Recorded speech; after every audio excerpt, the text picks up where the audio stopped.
What up? It's Jimmy. This is a clip from our big Super Bowl 55 show starring Rob Bebenek, the whale capper, and the big Ragoo. To check out the entire show, just hit the link from the bottom of the screen. It's available exclusively on odds.com. What up, cappers, gamblers, punters, hustlers, low baggers? Super Bowl 55 is here. Chiefs, Buccaneers, just 3 days away. We are back live, something we haven't been doing enough of lately. I'm so excited to be back live with everybody. We've got a great group, a dream group of cappers to break down this big money-making opportunity for all of us.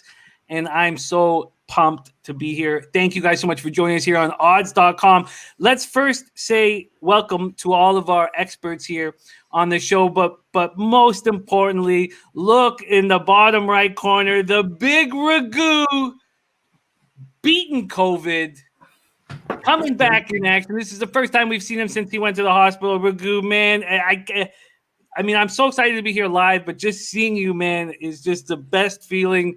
We've got so much love for you. We were sending all the good vibes to you and Kelly, and now seeing you back in action is incredible. How you doing, my man? I'm on the mend. I'm feeling a lot better. Thanks.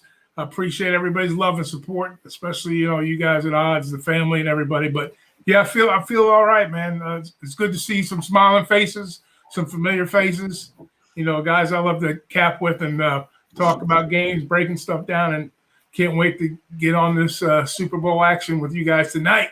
Oh, Ragoo's back in action. And look who we have, the whale capper, who's had a very successful NFL season, judging by the background that he's shooting in.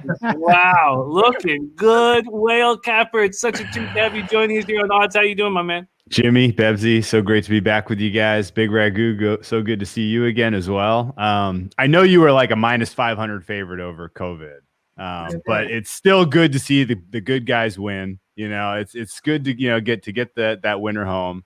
Knew you would win. But no, it's a lot of fun. I honestly, I don't think you can ask for a better Super Bowl to handicap. We got the greatest quarterback of all time trying to get his 7th ring with a new team, new coach, going up against the reigning champs, the best quarterback playing right now, maybe the best coach coaching right now. This is as good a matchup as you can hope for, and it's going to be a lot of fun Sunday, regardless of how it shakes out. Oh, absolutely agreed. Well put. And there he is, Bebsy, up in the top right corner. Been capping with him for every game this season, and it's been such a joy to working with you, Bebsy. And this is it, our last video of the year. Bebsy, how you doing, my man? Jimmy, baby, I'm doing good. I'm excited for the show. I'm excited for this lineup you've put together. I'm excited to be Turnsy's Valentine, as he's asked in the chat. The answer is let's have some fun tonight. Let's get paid, boys. Let's get paid. What a great group we see in the chat right now. So nice to be live with everybody. Buzz Nuts first in the chat. Nice work. Dennis Garcia, he has his NFL prop article up right now on odds.com. I'm going to put a link to it before this show ends. There's Canas Cat, whom lives here in Toronto with me. I would have seen him if we weren't in a pandemic. I miss him very much. John Schwartzy coming to us live from Las Vegas. And yes, Schwartzy, I'm going to try not to focus on how much money is going to be rolling in. I shouldn't even talk about it. I'm not going to talk about it. Let's not talk about it. But I'm excited. Marlon Z, what a great guy rolling with Marlon Z. Great to see you. Garth Daisy here for some betting advice and to watch Jimmy get drunk on live internet. Boogie Main here. We got Turnsy in the house. What a great group. We got the Nuke Worker, Susie Easton, Maxwell Smart, Slats 45, Dutch Boy Fresh. Fresh's prop videos out right now on odds.com. It is time to get to work. Thank you guys so much for joining us. We are going to break this up into 3 topics of conversation. We're going to set up the topic, and then we're going to go around and hear from all 3 of our experts. And it's simple. It's sides, totals, and player props. Let's start with sides right now, but let's talk a little bit about the situation. 6:30 p.m. Eastern, Sunday, February 7th. We have this Chiefs squad, and there hasn't been a ton of movement here. You can get the Chiefs at a plus 105, a minus 3.5. You can get the Chiefs -3 at minus 120. There hasn't been a lot of movement there. You can get the 3 for the Chiefs at some books at minus 107, some at minus 115, 108. But my book, the main one I use, has been sitting on that minus 120 plus 105 spot. The total has seen some movement. We've seen it open up at Bet365. We talk about the legal license books in America here on the show. We saw it open up at 56, quickly go up to 56.5, come back down to 56. It's sitting at 56 right now. There are a couple 55.5s on the board. We had a bunch of articles coming out about the weather, about the rain, about the showers and thunderstorms, and they're not happening anymore. If you're reading the most recent weather reports, it's going to be gorgeous. And precipitation for game time is down to 5%, goes down to 4 and 3% for the rest of the night. And as early as yesterday, there was still showers in the forecast. Those are all gone. It's going to be absolutely gorgeous. 65 Fahrenheit, 8-mile-per-hour wind. And because of the weather change, I do expect the public to come in and start betting the over quite soon. And we'll talk about that when we get there. First, let's talk about sides. So it felt like we knew the Chiefs would be in this spot all year long. It felt like they were just destined to try to become the first team to win back-to-back Super Bowls since the 03-04 Patriots. They have this 25-year-old superstar quarterback. They have only one key player over 30 years old, and that's Travis Kelce, who had the greatest season a tight end has had in NFL history. It all seemed too easy until the 7-minute, 34-second mark of the third quarter against the Browns, when Mac Wilson took down Patrick Mahomes in what, in my eyes, was a legal hit, in the league's eyes, a legal hit. But in the eyes of Randy Mahomes, Patrick Mahomes' mom, very illegal hit. She thought he should have got bounced immediately. By the way, has there ever been an attractive Randy? Has there ever been a hot female Randy? Let me answer that for you. Nope. They went 14-2, and all of a sudden, they looked vulnerable. Mahomes was woozy. He might not be in that game against. Now, Henny came in. The defense stepped up. They go into the Bills game. We don't know if Mahomes is going to play. He does play. He has a spectacular numbers, 325 yards, 3 TDs, 0 interceptions. But this is a dual threat quarterback who is no longer a dual threat. He rushed for 5 yards. He's clearly nervous about getting hit. And now we get to the Super Bowl. The public is all over the Chiefs. The Sharps are all over the Buccaneers. And they are backing this 43-year-old quarterback who's going for his 7th Super Bowl ring. The Buccaneers were 7-5 after losing to these Chiefs, 27-24 in Week 13. Then they go 7-0. They average 34.3 points per game. They have weapons on offense, the number 1 rush defense in the league. Will Brady win his 7th NFL championship, or will the Kansas City Chiefs dynasty continue? Let's go to our experts for sides action. We'll start with Bebsy. Bebsy, what is your move come Super Bowl Sunday for the side? I'm not proud to say this. You guys know my stance on Tom Brady. I think he's arguably a top 10 quarterback of all time. I simply cannot bet against him in this spot. I can't do it. I believe the Chiefs are a better team. I like the edge to the Tampa defense, but I'm backing Tom in this one. And at plus 3.5, I feel crazy doing it, but I'm on it. I feel like if this game is won by the Chiefs, it's still decided by a field goal, and 3.5, I'm comfortable with that. So I'm going to take the Bucs. I like to go against the Sharks too, but I'm not in this case. I just I believe in the magic of Tom Brady. I don't believe that Tom Brady is going to be stellar. I believe that everyone is going to be stellar around Tom Brady, and he's going to get the 7th, because I also think they're going to want, Brady's coming back next year. He has not even hinted that this is his last year. He thinks he's going to play for another 3 or 4 more. It just looks better for the NFL if Tom wins one against the kid, and then we see this matchup again next year, and then he passes the torch. So I'm back in the Bucs at +3.5. Wow. Did not expect to hear that. We are going to be making official plays here just for my own record-keeping purposes. Some of you guys know that I love doing very, very much. And we are going to log Bebsy in the Buccaneers +3.5. You can get that at -115 at BetMGM. That is the best line on the board. Line shopping here on the odds.com odds page. Bebsy backing Brady. Wow. We move down to the big Ragoo.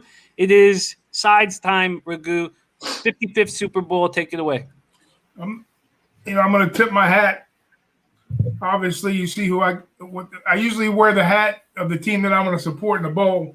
It's been something I've been doing since 2002. And a matter of fact, I went to the Super Bowl in San Diego. Was my first and only Super Bowl I ever went to. But when they beat the Raiders, I made a pretty nice little hefty bet at the Barbary Coast. Drove from L.A. to Vegas, laid down a good chunk of wood on Tampa Bay -10.5, and they were getting 3.5 that game. And I love the alternative numbers in Super Bowl time. Just for that reason, had a major score. But that's besides the point now. I've been to Vegas every year since that, and this is the first year I'm not going. So I'm going to be there in spirit. And, of course, I'm going to be getting down in action on the game. But my biggest thing here with 2 excellent football teams, you probably got one of the best, like Whale Capper was saying, probably the best coach in the game with 2 weeks to prepare for any team in the league. But flip the coin on the other side. Arians has been to a couple Super Bowl. He's got a couple rings as an assistant coach. And he has another coach and quarterback named Tom Brady, which has got like 6. So with Brady's experience, rallying the troops, early season, this team had a lot of inconsistencies going through mid portion of the year. Everything is gelling for this team right now. Defensively, they probably got the number 1 in the league for takeaways. Not to say that Kansas City is a bad team. Kansas City's defense is right there in the middle. Their offense is spectacular. My concerns for Kansas City is that on the edges, they're going to have to hit them pretty hard because they're not going to be able to run the ball up the middle. So they're going to have to get to the outside. I think Tampa's defense is going to live on the edge, and that's going to create some opportunities for Vay and Sue up the middle too. So they're going to have to live a little vicariously through Mahomes, obviously. But in the long run, I think Tampa's a little more balanced on defense. I think offensively they can get the job done. I think Kansas City's a little suspect down the field to throw the ball up against, and so is Tampa. But I think the big difference in this game is going to be the offensive line. I think Tampa's defense is going to control the line of scrimmage. It's going to give Brady a little more opportunities, and I take Tampa Bay money line in this game. Plus, I already played +160. It's down to 140. Well, let's see what I can get you in the very interesting breakdown.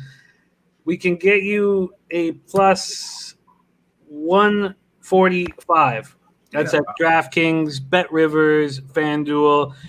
Already locked in for +160 here, just for show and record-keeping purposes.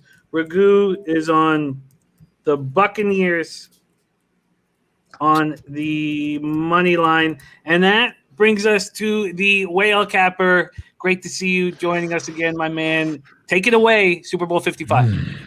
Okay. So those are fair points. I will just point out that no lead is safe against Pat Mahomes. Buccaneers, it's going to be extremely important for them not just to get a lead, but to stay aggressive, to keep passing, They're going to have to do what Ragoo's Buccaneers did in 2002, come out in that second half and keep scoring touchdowns. Because, realistically, I think the points are fair that the offensive line for the Chiefs and the attrition that they've had via injury now is a concern. It's a legitimate concern. Now, if Pat Mahomes were some squirrely, Dr. Jekyll, Mr. Hyde type of quarterback who under pressure turned into a pumpkin, then this would be Tampa Bay run away, right? Like this is no doubter, right? And flip flop if this were a fully healthy Kansas City offensive line, I think this line is short for Kansas City. Like Kansas City probably has a decided advantage in this game if you can protect, give Mahomes a clean pocket. It does neutralize things a little bit. I think the market overall is pretty fair. I think the most likely outcome here is the Chiefs win by 3. I think it's probably going to come via comeback though, because not only does Tampa Bay have an advantage in the trenches when their defense is on the field going up against this mash unit of an offensive line, but they have an advantage when their offense is on the field. Their offensive line is excellent, and they're going up against the Chiefs defensive unit that really can't rush the passer all that well. Chris Jones is really the only standout on that unit. He can get at, come up the middle. And of course, that's sort of the one kryptonite for Tom Brady is if they can generate pressure up the middle, he's not going to look especially crisp. But I would still think that you are going to have plenty of advantage here, opportunity here early when those big bodies are rested for the Bucs and they're winning the battles of the trenches in the second quarter. I think that sets up an opportunity where you can come in live on the Chiefs at a much better number than you can see right now in the market. I haven't made any pre-flop bets here on the side. I'm going to keep a lot of my powder dry, expecting there's going to be an opportunity to bet on whoever. If I'm wrong and Chiefs go out and they look great early, they don't run away and hide. This isn't a team that just puts distance between themselves and the opponent, game in, game out. They win games close. They let teams come back. And in fact, the Bucs proved it. They could come back in the first, the game we saw against these teams in the regular season. If you go look at their 2 fourth quarter scores, people are like, garbage time points, whatever. They backdoored, whatever. They scored those 2 touchdowns lightning fast. Like they were effortless, when their backs were against the wall and they really attacked the Chiefs deep. And, so I do think either team here really is live for the comeback. And I think, the best angle of attack here is just wait and see how you can get a live entry in the end of the first quarter towards the end of the first half on, whichever team is trailing, because the truth of the matter is you can't keep Mahomes down for 4 quarters. It's just too tough. At some point the dam will break. And, the Tampa Bay defense, while their statistics look good, they have played a kind of an easy schedule, in my opinion. They haven't really been tested, to the level that they will, that we saw them tested, against the Chiefs in the regular season. They haven't had a lot of those type of contests. They had a 28-10 lead even against the Packers in the NFC title game, let them back in, so it's going to be imperative that the Bucs continue to score if they get a lead. To that degree, Steve Spagnuolo and the Chiefs defense, I think, are a little underrated. They do a very nice job kind of disguising what they're going to do on any given play. And that's how Tom Brady succeeds most of the time. He diagnoses, okay, these guys are doing this. This is the mic, this guy is coming free. Like we're going, this is our, adjustment at the line of scrimmage. Like he's a master at that. He puts on a master class any given day at doing that. But it's a lot tougher against the Steve Spagnuolo defense. So I think ultimately, this game breaks down to how aggressive the Tampa Bay Buccaneers are in general. I'm hopeful that they don't lean too heavily on the running game and that you don't see 50 touches, not 50, but don't see 20 touches for Lenny Fournette here. I'd like to see them be aggressive passing, going for it on 4th down, etc. But I haven't made a bet on this game pregame other than I have Chiefs. Chiefs futures in the queue. I have Pat Mahomes MVP in the queue from pre-championship game at 3-1, and I'm not hedging out of either of those positions. So I guess ultimately what I'm saying is I like the Chiefs. I think there's a little bit of an edge on the money line for the Chiefs, especially now that it's moved down to -160. But it's going to be a competitive game, and I'm going to keep my powder dry for some in-play action.